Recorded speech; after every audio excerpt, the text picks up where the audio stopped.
Hello বন্ধুরা, good morning. সবাই কেমন আছো? আশা করছি সবাই ভালো আছো, সুস্থ আছো। আমার নতুন ব্লগে তোমাদেরকে অনেক স্বাগত আর অনেক ভালোবাসা।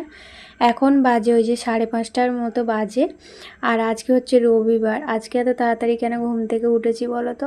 এমনিতে তো সময় পাচ্ছি না ঘর দালান ছাড়ার, আর সামনেই পুজো চলে এসছে, তো অনেক কাজকর্ম আছে। আর এখানে দেখো ভিডিও করতে করতে একে তো আমি দেখতেই পাইনি প্রথমে, তারপরে ক্যামেরার মধ্যে দেখলাম যে চোখগুলো জ্বলছে, যেহেতু এখনও পুরোপুরি আলো ফোটেনি, অন্ধকার মতো হয়ে আছে। ফোনে অতটা বুঝতে পারছো না, কিন্তু অন্ধকার হয়েছিল, তো তাই জন্য ওকে দেখতে পাইনি। আর যখন ফোনের দিকে তাকালাম দেখি চোখ দুটো জ্বলছে। তো যাই হোক, ওখানে ও ঘুমোচ্ছিল।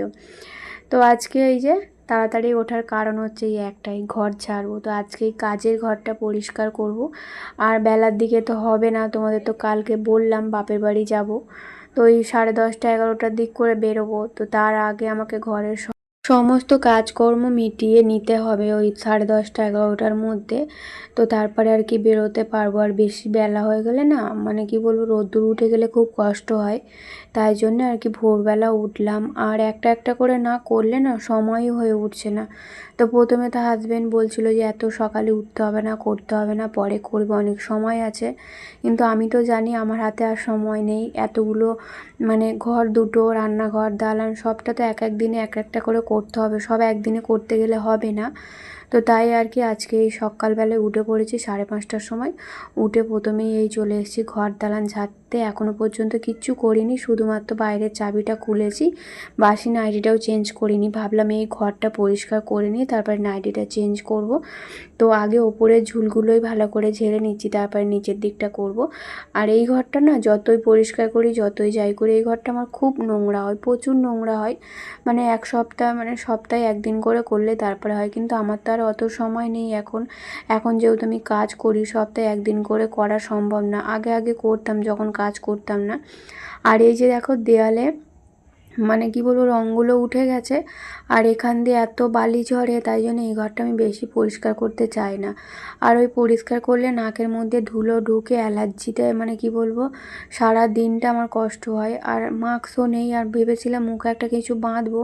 আর মুখে বেঁধে কাজ করতে গেলে না প্রচুর কষ্ট হয়, গরমের মধ্যে হাঁপিয়ে উঠি, পারি না। তাই আর কিছু মুখে বাঁধলাম না।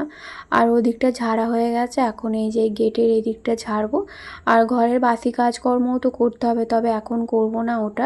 ওটা ওই চা খেয়ে তারপরে করব। এখন আপাতত ঘরটা ভালো করে ঝেড়ে তারপরে ঝাড়ু দিয়ে তারপরে মুছে নেব।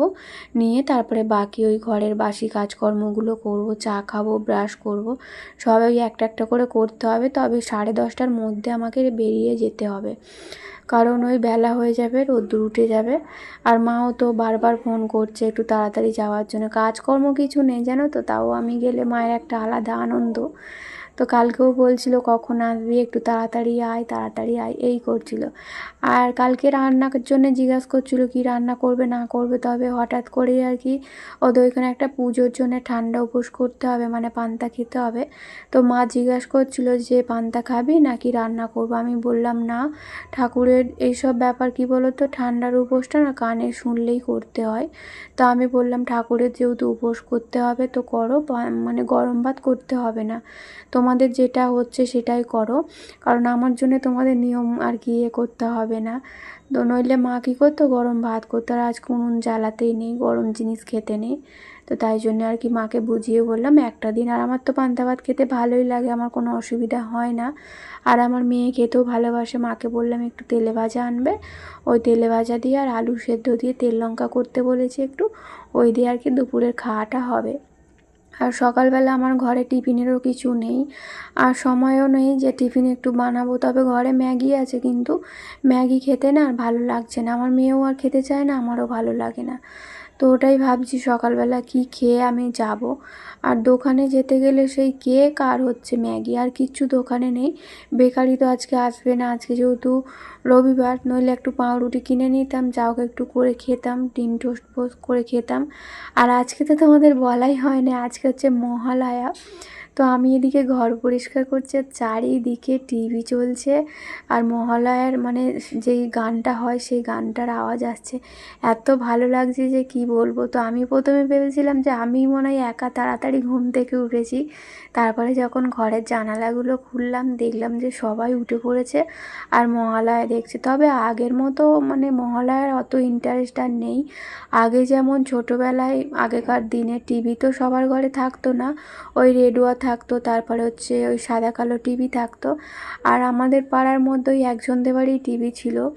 তো তখন ওই ভোরবেলা উঠে পড়তাম, উঠে পড়ে আর ওদের টিভিটা কী করতো যেন অনেক লোকজন দেখতে যেত, তো টিভি বাইরে বার করে দিত, উঠোনে বাইরে বার করে দিত। আর সবাই মিলে যেমন একটা সিনেমা পর্দায় সিনেমা হলে যেমন করে ভিড় করে দেখে সেরকম ভিড় করতো। তারপরে তো আমার দাদু টিভি কিনলো, তখন আমাদের বাড়ি ভিড় করতো লোকজন। তো আমার দাদুর টিভি উঠোনে বার করে দিত, তারপরে মাদুরি বিছিয়ে দিত, প্লাস্টিক বিছিয়ে দিত। সবাই ওই ঘরে মানে ভোরবেলা উঠে আর আমাদের বাড়ি আসতো মহালয়া দেখতে। তখন করে দিনগুলোই ছিল একটা আলাদা আনন্দ।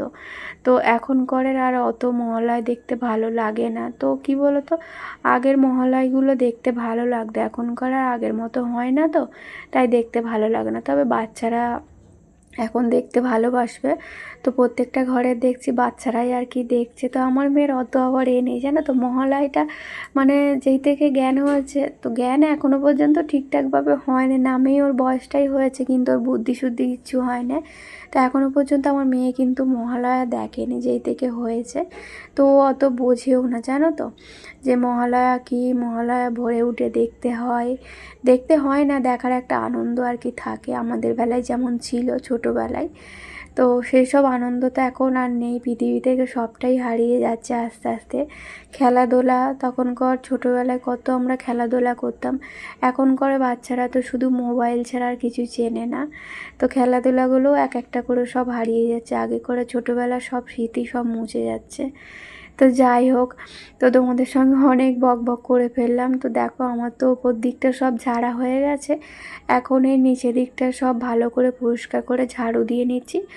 আর ওই যে মিক্সার মেশিনটা ওটা আর কি কলিং দিয়ে ভালো করে মুছে নিলাম।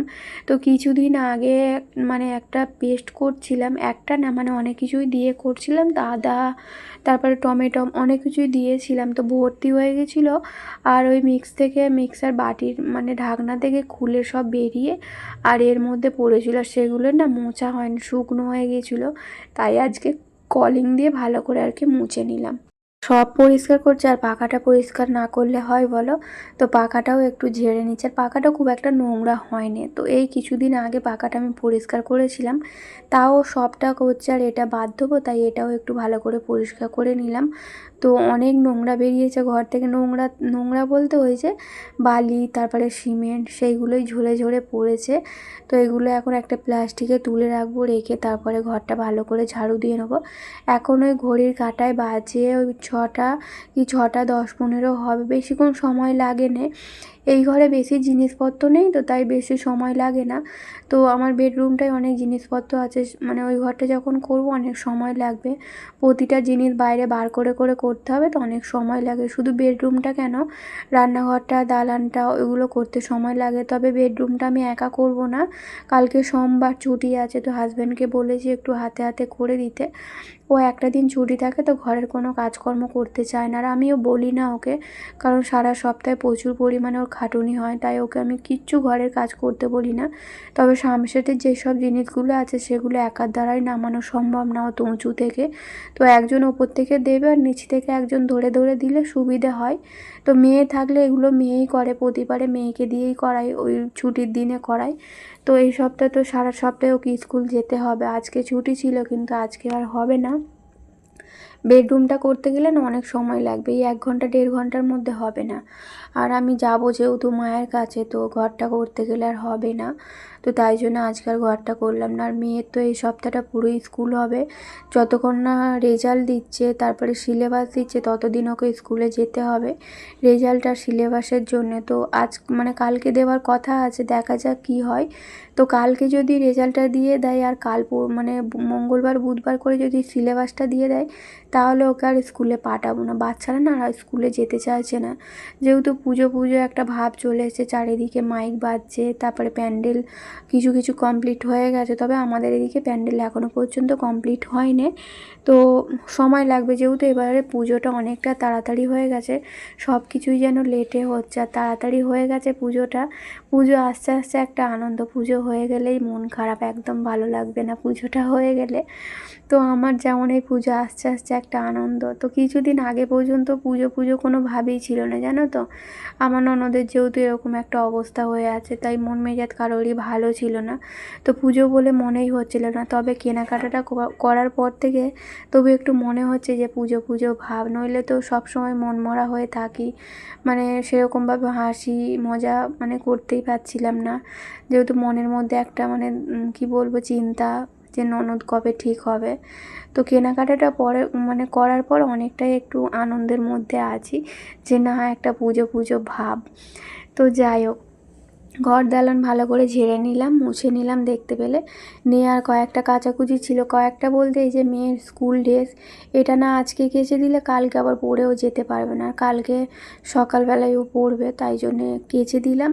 কেচে রেখে দিয়ে চলে যাব, হাজব্যান্ডকে বলবো আধ শুকনো হলে তুলে দিতে, কারণ কি বলো তো, ও তো কাজের মধ্যে থাকবে, বৃষ্টি চলে এলে ভিজে যাবে, তাই এখন এই সকাল সকাল কেচে দিচ্ছি, আমি যেতে যেতে অনেকটা শুকিয়ে যাবে, মানে আমি তো যাবো সেই 10:30 11টায়, ততক্ষণে অনেকটা শুকিয়ে যাবে। তারপরেও যদি রোদ্দুর থাকে হাজব্যান্ডকে বলবো দুপুরের দিক করেও তুলে দিতে, মানে দালানে মিলে দিতে। তো এখন সমস্ত মানে ওই ঘরের কাজকর্ম হয়ে গেছে, কাচাকুচি হয়ে গেছে, তবে বাসনটা মাজতে হবে, বাসনটা পড়ে আছে। আর এই যে দেখো চা বসিয়ে নিলাম, এখন ব্রাশ করে নাইটিটা চেঞ্জ করে চা খেয়ে নেব। তারপর নাইটি চেঞ্জ হয়ে গেছে, মানে চা বসিয়েছি, চাটা হয়ে গেলে খেয়ে নিয়ে তারপরে হচ্ছে ঘরের বাসি কাজকর্মগুলো সারবো। সেটা তোমাদের সঙ্গে শেয়ার করব না, সেটা শেয়ার করতে গেলে না ভিডিওটা অনেকটা বড় হয়ে যাবে, তাই বাসি কাজকর্মগুলো অফ ক্যামেরাতে করে নেবার, শেয়ার করতে গেলেও অনেকটা লেট হয়ে যাবে। এখন ওই বাজে 7:30 পৌনে 8টার মতো বাজে। তো মেয়েকে ডাকলাম 8:30টার দিক করে, চা খাওয়ার পর একটুখানি বসেছিলাম, যেহেতু ভোর থেকে উঠে অনেক কাজকর্ম করেছি, অনেকটাই হাঁপিয়ে গিয়েছিলাম। তো চা খেয়ে একটুখানি বসেছিলাম, তারপরে এলাম 8:30টার সময় বিছানা গোছাতে, মেয়েকে ডাকলাম। মেয়ে তো জানেই না মামার বাড়ি যাবে বলে, ওকে শোনায়নি, জানো তো, শোনালে মানে সাত ভোরবেলা উঠে পড়বে, ঘুমোবে না, আর বাসের মধ্যে ঘুমোবে, তো তাই জন্য ওকে শোনায়নি। তো এখন ঘুম থেকে ডাকলাম যে মামার বাড়ি যাবি, উঠে পড়ো। ওর তো ঘুম ছাড়ছে না, তাও উঠে পড়েছে। মানে মামার বাড়ি যাওয়ার একটা আলাদাই আনন্দ মজা। আমার মেয়ে তো ছোটোবেলা থেকেই মামার বাড়ির নাম শুনলেই যেন সব কিছু মানে কি বলবো ভুলে যায়, বাবা মাকেও ভুলে যায়, এরকম একটা ব্যাপার। আসলে আমার মা, আমার বাপি ওকে এত পরিমাণে ভালোবাসে না, তো তাই জন্যে আর মানে কি বলবো, ওকে যদি মামার বাড়ি মাসের পর মাস ডেকেও আসি, তাও আমাদের জন্য ওর মন খারাপ হবে না, এত মানে আমার মা আমার বাপি ওকে ভালোবাসে। তো ছোট থেকেও মানে বাড়ি আসার সময় এত কান্নাকাটি করতো, আমার মা কাঁদতো, আমার বাপিও কেঁদে ফেলতো যখন ও বাড়ি আসার সময় কান্নাকাটি করতো। তাও দেখো 2-1 দিনের জন্যে যাব, বাড়ি তো আমাকে আসতেই হবে, যেহেতু ওর পড়াশোনা থাকতো। তো যখন ওর স্কুলে ভর্তি হয়নি, তখন তবু গেলে না 3 দিন 4 দিন করে থাকতাম। যখন থেকে ও স্কুলে ভর্তি হলো তারপর থেকে আমি বেশি থাকতাম না, মেয়ের পড়াশোনা ছুটি হবে বলে, কামাই হবে বলে। আর এখন দেখো ঘরের সমস্ত কাজকর্ম মিটিয়ে নিয়েছি, একটু শ্যাম্পু করে নিয়েছি, তো চুলটা পুরো ভিজে হয়ে আছে, তবে চুল খুলে যাব না, চুলটা বেঁধেই নেব। সমস্তটাই রেডি হয়ে গেছি, রেডি হয়ে চলে গেছিলাম, আর বাসে খুব ভিড় ছিল, তাই তোমাদের সঙ্গে শেয়ার করতে পারিনি। তো এইমাত্র এলাম, একটু আগে এসে কুট্টুকে জামাটা পরিয়ে দেখছিলাম কেমন হয়েছে আর কি, ওর ভালো লাগছে কি না। তো ওর তো খুব পছন্দ হয়েছে, ওর এরকম লং জামাই ও খুব ভালোবাসে। তো একটা জামা ওর পছন্দ হয়েছে, এটাই আর কি লং বলে, আর একটা যেটা দিয়েছি ওটা ওর পছন্দ হয়নি, শর্ট বলে। তো এই যে দেখো আমরা এখন খেতে বসে পড়েছি, পান্তা ভাত আর এই যে তেলে ভাজা আর আলু সেদ্ধও মাখিয়েছে। তো বন্ধুরা চলো আজকের ব্লগটা এই পর্যন্তই, টাটা।